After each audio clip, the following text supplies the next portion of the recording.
Since Advent, the Church has been reading Scripture in Year C of our lectionary. In Year C, the Gospel readings are from the book of Luke, with a few added from the book of John, which happens often throughout the Lent and Easter season. We began this morning with Luke's account of Jesus' entry into Jerusalem. Maundy, Thursday, and Good Friday, you will hear the Passion of Luke read in dialogue form with 3 voices. This morning's Gospel reading was chosen to be the connector between Palm Sunday and Maundy, Thursday's account of the Last Supper, prayer in the Garden of Gethsemane, and the betrayal by Judas.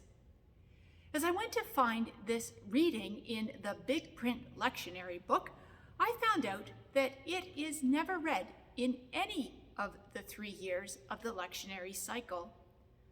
I suppose this is because the rest of the Passion story is long and is often read in its entirety on Palm Sunday. You see, that's to make sure that those who do not come on Maundy, Thursday, or Good Friday have heard the full story. There is no resurrection without going to the cross first. It's too bad that Luke chapter 22 is not read. The passage from Luke 22 is a great place for us to dwell as Lent draws to an end and as Holy Week begins.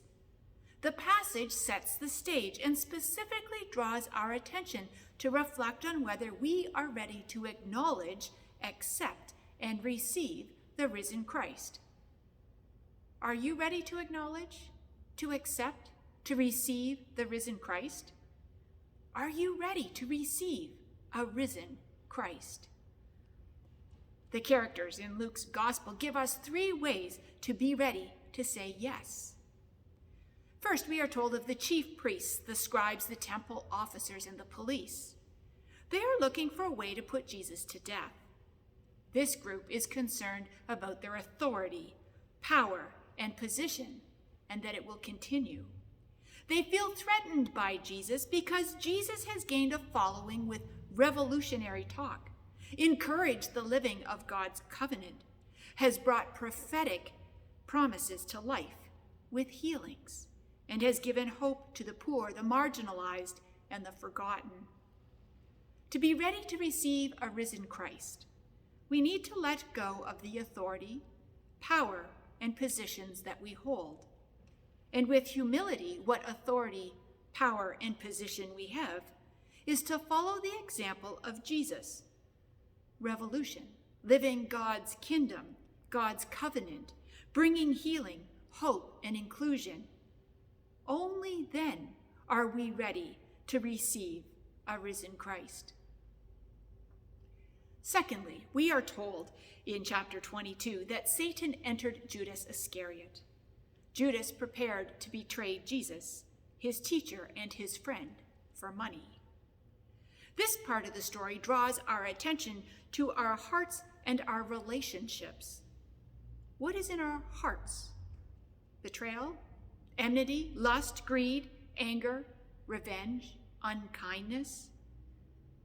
To be ready to receive the risen Christ, we need to let go of Satan, the devious and the destructive bits that worm their way into our hearts and minds, the things that strain and break relationships, our relationship with God, others, and creation. Only then are we ready to receive a risen Christ.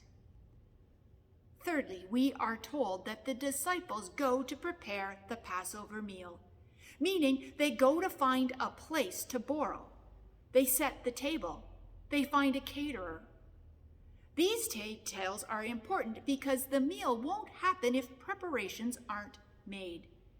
It's an important meal that has been celebrated in family groups for centuries to remind the people who they are and who God is. It is a sacred meal and time together sharing food, scripture, prayer, ritual, and singing. To be ready to receive the risen Christ, we need to make preparations in order to celebrate the Easter feast. The only way to get there is walking through Holy Week. eating together the Last Supper, washing feet, stripping the altar, praying, singing, sitting in sadness as the crucifixion story washes over us, kneeling at the cross, and then waiting. Only then are we ready to receive a risen Christ.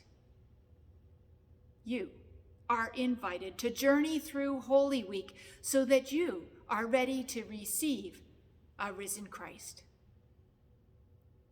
Amen.